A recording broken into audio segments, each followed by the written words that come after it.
Right. Hello, everyone. So I guess, Grant, whenever you're ready, you can go ahead and go. So hi, everyone. So my name is James. I'm a principal architect at Headstorm, a local consultancy here in Dallas. And I wanted to share a couple of things that I've learned over the course of doing a couple of explorations of Backstage for a couple of clients here and there.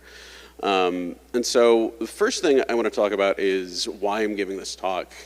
One is that I just think internal developer portals are fantastic.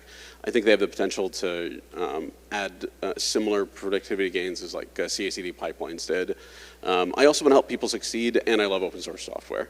So with that, let's talk a little bit about Backstage for those who don't know. Backstage is an internal tool that was developed at Spotify. It was open source back in 2018. It's something that they used to try and help them tame their service sprawl and solve what they call the speed paradox. So let me talk about a couple of features. First is software templates. So software templates are basically recipes that you can define in code that help you define what the golden path is for how you build and deliver software at your organization.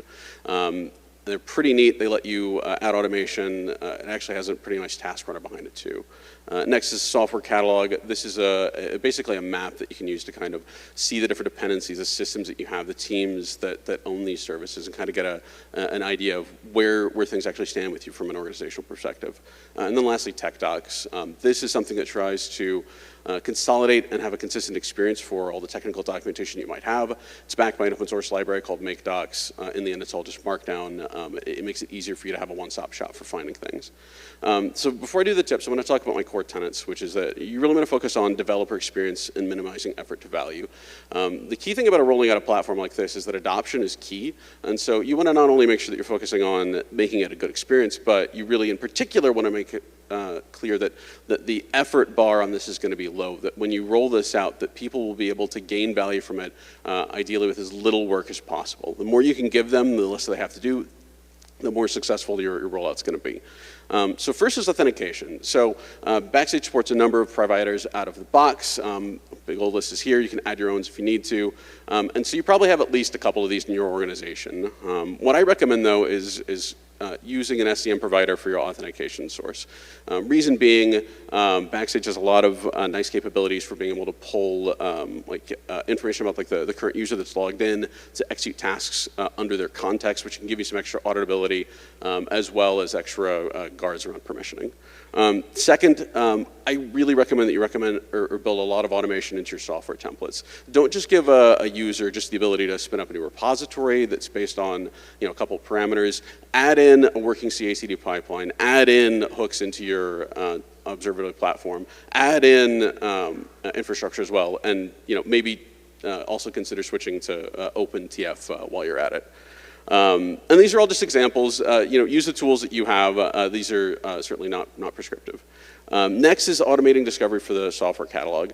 The software catalog is how people are able to find and discover the systems that exist in your organization. It's driven by YAML documents that live typically inside the repositories that are in your system.